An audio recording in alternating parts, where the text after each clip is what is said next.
ஃபைனலாக டிவிஎஸ் அவங்களுடைய Apache RTX அப்படிங்கிற இந்த ஒரு அட்வென்ச்சர் பைக்காக லான்ச் பண்ணியிருக்காங்க.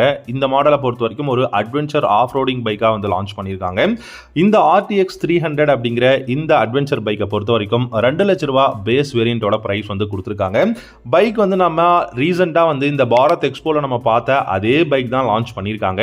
இந்த அட்வென்ச்சர் பைக் பார்த்தீங்கன்னா இந்தியாவை பொறுத்த வரைக்கும் ரொம்ப ரொம்ப best in the segment class bike மாதிரி தான் தெரியுது. அண்ட் இந்த அப்பாச்சி ஆர்டிஎக்ஸ் 300 அப்படிங்கிற அட்வென்ச்சர் பைக்கை பொறுத்த வரைக்கும் ரொம்ப நல்ல பில்டு குவாலிட்டி, எர்கனாமிக்ஸ் ரொம்ப சூப்பராக கொடுத்துருக்காங்க. கிரவுண்ட் கிளியரன்ஸ் வந்து எக்ஸலண்டாக இருக்கு. அண்ட் இதில் யூஸ் பண்ணியிருக்கக்கூடிய ஃபியூச்சர்ஸ் அப்படிங்கிறது ரொம்ப ரொம்ப எக்ஸலண்டாக கொடுத்துருக்காங்க. என்னென்ன அப்படிங்கிறத பார்க்கலாம். ஆர்டிஎக்ஸ் 300 அப்படிங்கிற இந்த அட்வென்ச்சர் பைக்கை பொறுத்த வரைக்கும் 2 லட்ச ரூபா எக்ஸோரூம் பிரைஸில் வந்து லான்ச் பண்ணியிருக்காங்க. அதுவும் பேஸ் மாடல். அண்ட் உங்களுக்கு டாப் அண்ட் வேரியன்ட் அப்படின்னு பார்த்தீங்கன்னா 2,29,000 ரூபா உங்களுக்கு டாப் அண்ட் வேரியன்ட் வந்து கொடுத்துருக்காங்க. ஸோ இந்த 2 வேரியன்ட் தான் கொடுத்துருக்காங்க. இந்த வேரியன்ட்ல என்னென்ன மாதிரியான ஃபியூச்சர்ஸ் இருக்குன்னு நம்ம ஃபர்ஸ்ட் பார்த்துடலாம். ட்ராக்ஷன் கண்ட்ரோல் கொடுத்துருக்காங்க, க்ரூஸ் கண்ட்ரோல் இருக்கு, ரைடிங் மோட்ஸ் வந்து கொடுத்துருக்காங்க. அண்ட் டாப் வேரியன்ட்ல பார்த்தீங்கன்னா கிளாஸ் டி ஹெட்லைட் வந்து பார்த்தீங்கன்னா கொடுத்துருக்காங்க வித் டிஆர்எல்ஸோட. பை டைரக்ஷனல் குயிக் ஷிஃப்டர்ஸ் இருக்கு, 5 இன்ச் டிஎஃப்டி கிளஸ்டர் வந்து கொடுத்துருக்காங்க. அண்ட் இந்த பைக்ல உங்களுக்கு மேப்பை வந்து உங்களால் மிரரிங்கும் பண்ணிக்க முடியும். இந்த பைக்ல டாப் எண்ட் மாடல்ல உங்களுக்கு அட்ஜஸ்டபிள் சஸ்பென்ஷன்ஸ் இருக்கு. அண்ட் பிராஸ் கோட்டட் செயின் வந்து இந்த பைக்ல கொடுத்துருக்காங்க. And tyre pressure monitoring system அப்படிங்கிறதும் கொடுத்துருக்காங்க. டெஃபினட்டா இவ்வளோ ஃபியூச்சர்ஸ் மட்டும் இல்லாமல் இன்னும் நிறைய ஃபியூச்சர்ஸ் இருக்கு நம்ம பார்க்கலாம். இந்த அட்வென்ச்சர் ஆர்டிஎக்ஸ் 300 பொறுத்த வரைக்கும் இந்தியா அப்படின்னு எடுத்துக்கிட்டீங்கன்னா உங்களுக்கு சுசுகியோட V-Strom SX மாடலாக இருக்கட்டும், இல்லாட்டி வந்து உங்களுக்கு KTM-ஓட 250 அட்வென்ச்சர், இது எல்லாத்துக்கும் ரைவல்னு சொல்றாங்க. பட் என்ன பொறுத்த வரைக்கும் எக்ஸ்பல்ஸுக்கு ஒரு நல்ல ஒரு ரைவல் காம்படிட்டராக இருக்குங்க இந்த பைக்கை பொறுத்த வரைக்கும். இந்த பைக்கில் பார்த்தீங்கன்னா உங்களுக்கு 200 mm கிரவுண்ட் கிளியரன்ஸ் கொடுத்துருக்காங்க. நீங்கள் இதுவே நீங்கள் எக்ஸ்பல்ஸில் கம்பேர் பண்ணீங்கன்னா 210 தான் எக்ஸ்பல்ஸ். பட் இருந்தாலும் உங்களுக்கு வந்து 230 mm கிரவுண்ட் கிளியரன்ஸ் வந்து கொடுத்துருப்பாங்க. பட் இதில் ஓகே அப்படின்னு தான் சொல்லலாம். அண்ட் 41 mm உங்களுக்கு USD சஸ்பென்ஷன்ஸ் வந்து ஃப்ரண்ட்ல கொடுத்துருக்காங்க. ரியரில் மோனோ ஷாக் சஸ்பென்ஷன்ஸ் வந்து அவைலபிளாக இருக்கு. அண்ட் அட்ஜஸ்டபிள் சஸ்பென்ஷன் செட்டப் வந்து கொடுத்துருக்கிறதுனால கண்டிப்பாக பெஸ்ட்னு சொல்லலாம். ஃப்ரண்ட்ல 320 mm சிங்கிள் டிஸ்க் வந்து கொடுத்துருக்காங்க.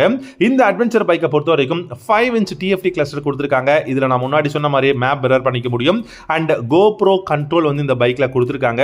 ஹேண்ட்ஸ் ஃப்ரீ மியூசிக் கண்ட்ரோல் பண்ணிக்க முடியும். அதே மாதிரி உங்களுக்கு க்ரூஸ் கண்ட்ரோலா இருக்கட்டும், இல்லாட்டி டயர் பிரஷர் மானிட்டரிங் சிஸ்டமா இருக்கட்டும், இது எல்லாமே உங்களால பண்ணிக்க முடியும்.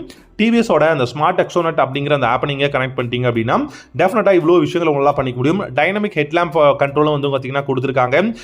எக்கச்சக்கமான நியூ ஃபீச்சர்ஸும் இந்த பைக்ல இருக்குங்க. இந்த பைக்கோட இன்ஜின் நம்ம கண்டிப்பா பார்த்தே ஆகணும். RTX D4 இன்ஜின் யூஸ் பண்ணிருக்காங்க. இந்த பைக்கோட நேம் RTX, இதுல D4 இன்ஜின் யூஸ் பண்ணிருக்காங்க. 300 cc single cylinder liquid cooled engine வந்து கொடுத்திருக்காங்க. Dual overhead camshaft use பண்ணிருக்கிறதுனால இதுல உங்களுக்கு 36 ஹார்ஸ் பவர் வந்து 9000 RPM ல ப்ரொடியூஸ் பண்ண முடியும். டார்க்னு பாத்தீங்கன்னா 28.5 நியூட்டன் மீட்டர் டார்க் வந்து 7000 RPM ல பீக் டார்க் வந்து ப்ரொடியூஸ் பண்ண முடியும். இதுல உங்களால வந்து லோ எண்ட் டார்க்கை ரொம்ப ரொம்ப சூப்பரா வந்து ஆக்சஸ் பண்ண முடியும் அப்படிங்கறத சொல்லியிருக்காங்க. ரைடிங் மோட்ஸ் இருக்குங்க. இதுல என்னென்ன ரைடிங் மோட்ஸ் இருக்குன்னா 4 ரைடிங் மோட்ஸ் இருக்கு. ரேலி, அர்பன், டூர், அப்புறம் ரெயின் அப்படிங்கிற 4 ரைடிங் மோட்ஸ் கொடுத்துருக்காங்க. ரைட் பை வயர் டெக்னாலஜியும் இந்த பைக்ல வந்து கொடுத்துருக்காங்க. இது கூட 6 ஸ்பீட் கியர் பாக்ஸ் இருக்கு. அதே மாதிரி அசிஸ்டன்ட் ஸ்லிப்பர் கிளட்ச் கொடுத்துருக்காங்க. பை டைரக்ஷனல் குயிக் ஷிஃப்டர்ஸும் கொடுத்துருக்காங்க. இந்த ஒரு செக்மெண்ட்டை பொறுத்த வரைக்கும் நல்ல அஃபோர்டபுள் பிரைஸ்ல எக்கச்சக்கமான ஃபியூச்சர்ஸ் கொடுத்த ஒரே பிராண்ட் நம்ம டிவிஎஸ் அப்படின்னு சொல்லலாம். அவங்க இந்த அட்வென்ச்சர் பைக்கை கண்டிப்பா 2 இயர்ஸ்க்கு முன்னாடியே லான்ச் பண்ணியிருக்கணும். பட் நிறைய டெஸ்டிங் எல்லாம் பண்ணதுக்கு அப்புறமா இப்போ நம்ம R&D எல்லாம் பண்ணி இப்போதான் வந்து லான்ச்சே பண்றாங்க. இந்த செக்மெண்ட்ல எனக்கு தெரிஞ்சு இந்தியாவில் இந்த அளவுக்கு ஃபியூச்சர்ஸ், இந்த அளவுக்கு அஃபோர்டபுள்ல வேற எந்த பிராண்டும் கொடுக்கல அப்படின்னு தான் சொல்வேன், இன்க்ளூடிங் ஹீரோ. அண்ட் இந்த பைக்கில் பார்த்தீங்கன்னா உங்களுக்கு நல்ல பில்டு குவாலிட்டி இருக்கு. எர்கனாமிக்ஸ் ரொம்ப டாலாக கொடுத்துருக்காங்க. ஃப்ரண்ட்ல உங்களுக்கு அந்த ஃப்ளை ஸ்க்ரீனும் பார்த்தீங்கன்னா ரொம்ப ரொம்ப டாலாக இருக்கு. அண்ட் ரொம்பவே பல்கியரான ஒரு பைக்காகவும் இருக்கு. இந்த பைக்கில் உங்களுக்கு கிரீன், ஒயிட் அப்படிங்கிற கலர் ஆப்ஷன்ஸும் கொடுத்துருக்காங்க. நல்ல பில்டு குவாலிட்டியாக இருக்கு. உங்களுக்கு லக்கேஜ் ரேக் எல்லாமே பார்த்தீங்கன்னா ரியரில் கொடுத்துருக்காங்க. அண்ட் அது மட்டும் இல்லாமல் இந்த பைக்கை பொறுத்த வரைக்கும் நீட் அண்ட் கிளீனாக இருக்கு. உங்களுக்கு இதோட ஃப்ரேம்ஸ் எல்லாம் பார்த்தீங்கன்னா அந்த அளவுக்கு பியூட்டிஃபுல்லாக கொடுத்துருக்காங்க. கொஞ்சம் யூனிக் எக்ஸாஸ்ட் சவுண்டுமே இருக்கு அப்படின்னு சொல்லலாம். இந்த பைக் நான் முன்னாடி சொன்ன மாதிரியே சுசுகியோட V-Strom SX, KTM-ஓட 250 அட்வென்ச்சர் அண்ட் SD-யோட அட்வென்ச்சருக்கு கண்டிப்பா ஒரு ரைவல் அப்படின்னு சொல்லலாம். அண்ட் எக்ஸ்பல்ஸ் 210க்குமே வந்து இந்த பைக் ஒரு மிகப்பெரிய ரைவலா இருக்கும். நீங்க இந்த RTX 300 பத்தி நீங்க என்ன நினைக்கிறீங்க? உங்களுடைய தாட்ஸ் அண்ட் கமெண்ட்ஸ் என்னங்கறத கமெண்ட் செக்ஷன்ல சொல்லுங்க. Thank you so much for watching. அடுத்த வீடியோல பார்க்கலாம். Have a good day.